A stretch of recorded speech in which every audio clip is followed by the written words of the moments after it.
questions for you is, in Kentucky in particular, when you think about whiskeys, you think about single source whiskeys, whiskeys coming from a single distillery, which is different than how whiskey is made oftentimes in Scotland, where blends are more popular, or in other spirits producing regions like cognac, where blending houses bringing together product from different distillers, different producers. It seems to me like Bardstown Bourbon Company in particular is a little bit forward thinking when it comes to blending and collaboration, certainly in regards to like Kentucky bourbon. How did that come about, this spirit of collaboration? Well, there's actually a couple of different thought processes or mindsets as far as blending within the product. Blending is done, or mixing products every day. I'll pull barrels out of the warehouse and blend or mix them together within the company. That's really not blending. That's just mixing together barrels to create a product. Blending is actually product that's brought from different companies to blend together to make a great product. So within Bardstown Bourbon, we don't have an old product as of yet. So to make, for instance, our Discovery product, we go out in the marketplace and purchase older product. All of these products are good standalone products on their own. You could bottle them and sell them individually and make a good product. But we go out, purchase these products, and in-house develop a superior product to make a Discovery or a good blend of products. So that's our way of showcasing the ability to blend products. Years ago, blending within the bourbon industry was thought of a way of covering up an inferior product. Scotch, other entities had blended products as a way of life. Bourbon had not done that. Now bourbon is starting to do that as a way of showcasing good products to make a great product. I like this terminology of blending and mixing. Yeah, That's the first time I've heard it like that. Because in music, when you record, you mix the final product. You mix all those ingredients to make your final product. But before you do that, you blend. You blend your background vocals, you blend your instruments, guitars, reverbs, and drums, and all the parts. So blending happens first, mixing happens second, or the last phase of it. I mean, to get to our final product, Discovery, for instance, we will take in-house, I will do myself, somebody from culinary, somebody from beverage, marketing. We will all take the available products and we'll use different percentages of those available and make up our own personal blends. I might use 10% of this product, 20 of this. Somebody else might use 20 of this one, 10 of that one. And then we will put those in the final evaluation, and everybody in the room will evaluate them and rate them, and then we will all select which one is the favorite, not knowing whose is who. Correct.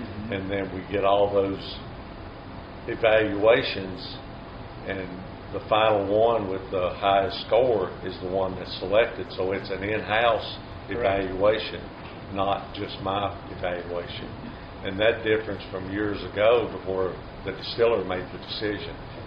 Well, we at Bardstown Bourbon make the decision from the distillery evaluation, the culinary evaluation, the beverage evaluation, the marketing evaluation. So all of those views come into play, and we feel like it's a better concept of what makes a better product for the market. Understood.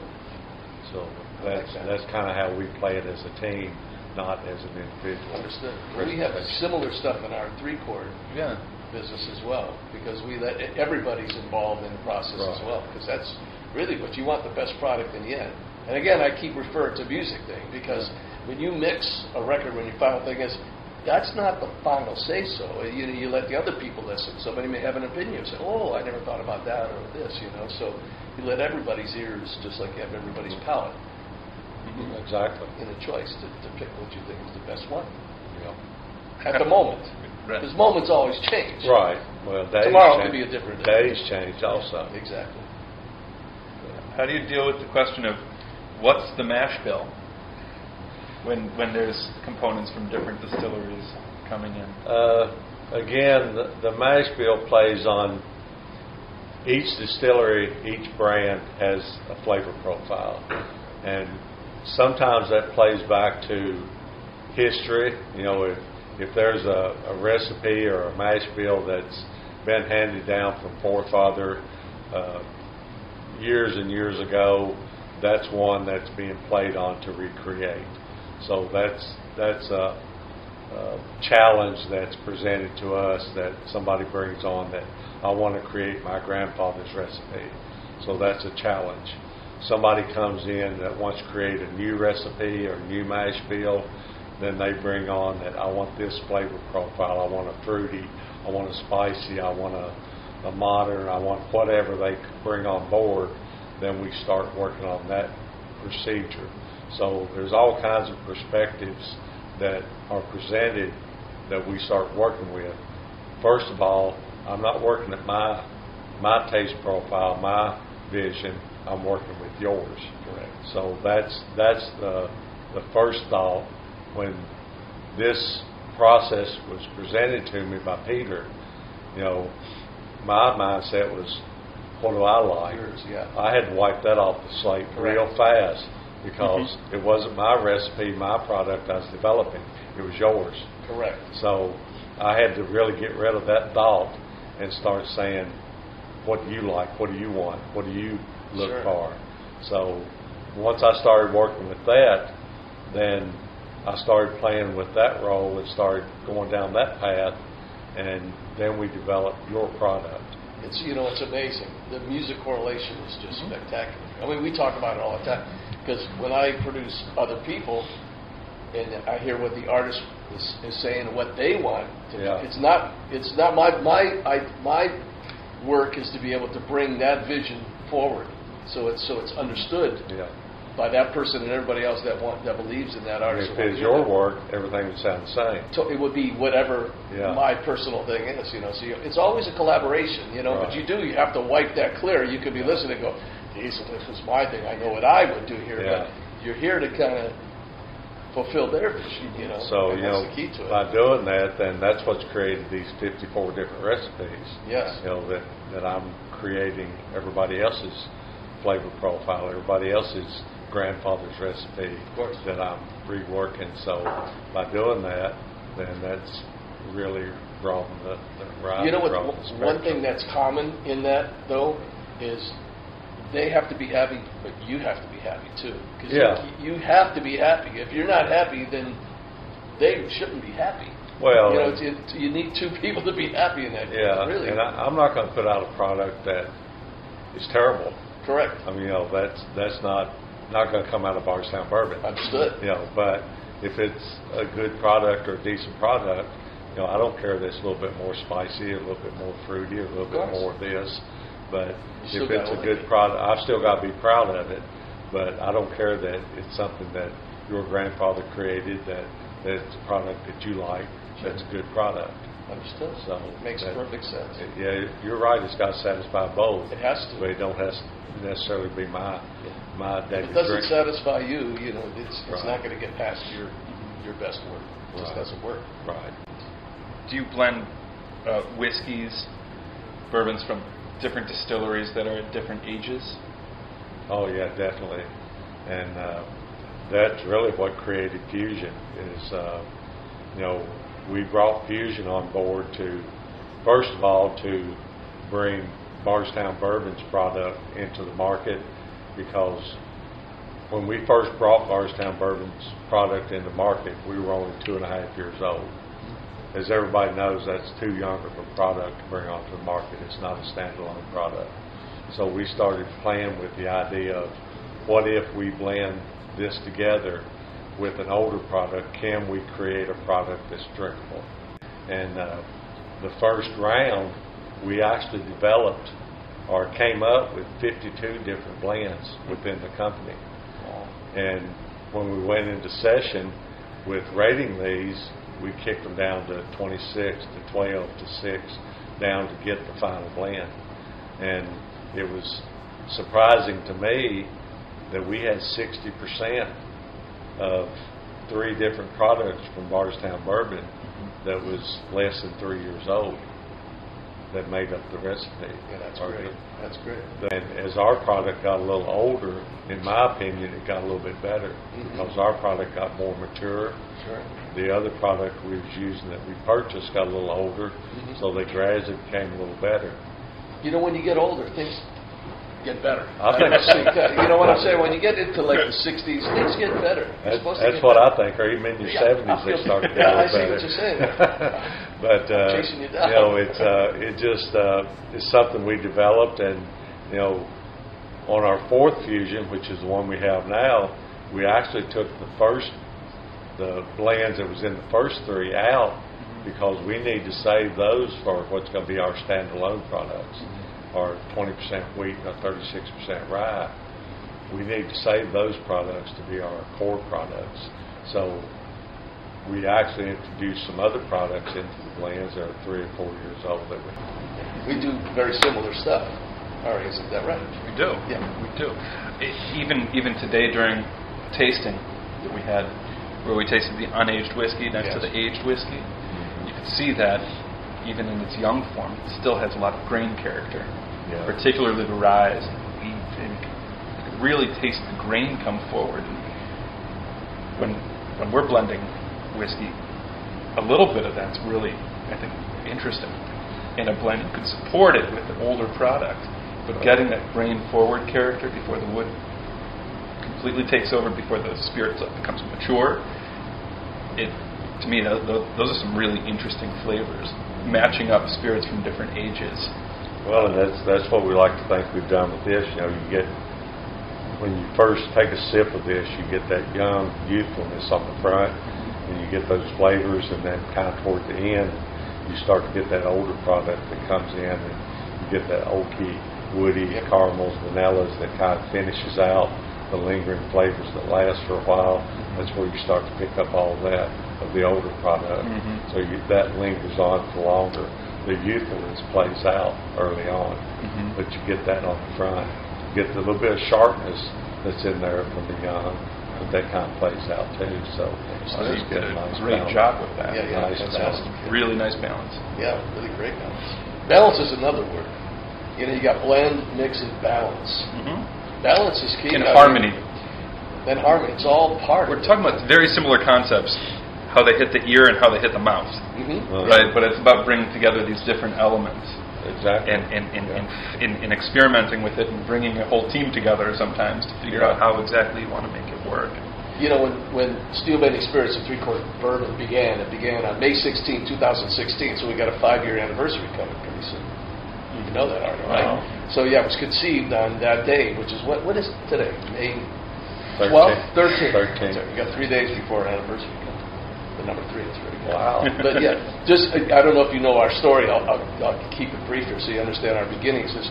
I'm a songwriter, musician, producer, but I also write screenplays and treatments and things. I have a production company, and I dabble in that as well. So I was working on a hybrid documentary film that focused and featured musicians from my hometown of Cleveland, Ohio, and all their trials and tribulations in life, all their beginnings of how they began and how they ended up.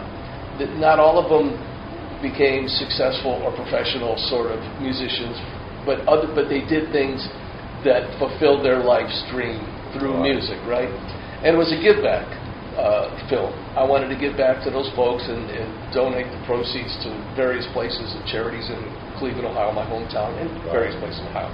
But anyway, so I was talking to a friend of mine, and he said, why don't we get a spirits company to give us some money to do a trailer so we can get the film produced, or the trailer to get produced so we can get this independent deal. And I says, why don't we start our own company? So it was just the thought I have. So these things happen to me. Just like songwriting, I can look at something. I'm always looking, searching all the time. My mind never stops. So if I see something that gives me an idea, I immediately go to that. I don't stop. I see it's like a tunnel vision. I thought, wow, what a great idea to have a film where I can engage in conversation and have a spirit and talk about sipping and getting people together, people telling their stories. Heartbreaking, positive, enlightening, all those things that make life really special and people don't know about things, right? It's like your life. Everyone has a story. They're all powerful, right? So it began on 2016, and we searched the country, found Ari, who's a brilliant distiller blender, and we just built it like you guys, with your team here. One thing I noticed that Pete did for his company and the whole spirit of the company is that everybody thinks the same way. Everybody's attitude is the same. Everybody is not afraid of saying what they feel. There's a positive attitude. It's just tremendous, and it's infectious. Yeah. Because everybody feeds off the next person. We do that at 3 Chord too. I love every single person I have in my team. They're phenomenal. Everybody's opinion matters. Like your guys were talking to everybody, and they're, Nick, and he's blending, and he's, everybody's doing things. There's no egos. Everybody's just having a great time. And that's really what it's about. And that's really what life is. When you get to be our age, you reflect back on some of that. One day they will. One day they will. You understand that it goes by fast, and every moment is precious and special. Yeah. And I love to have teams that we feed off each other like you guys all do. Well, it's freedom that everybody learns to appreciate because it's infectious. It is. I mean, when one person has it, it feeds to everybody else. Everybody.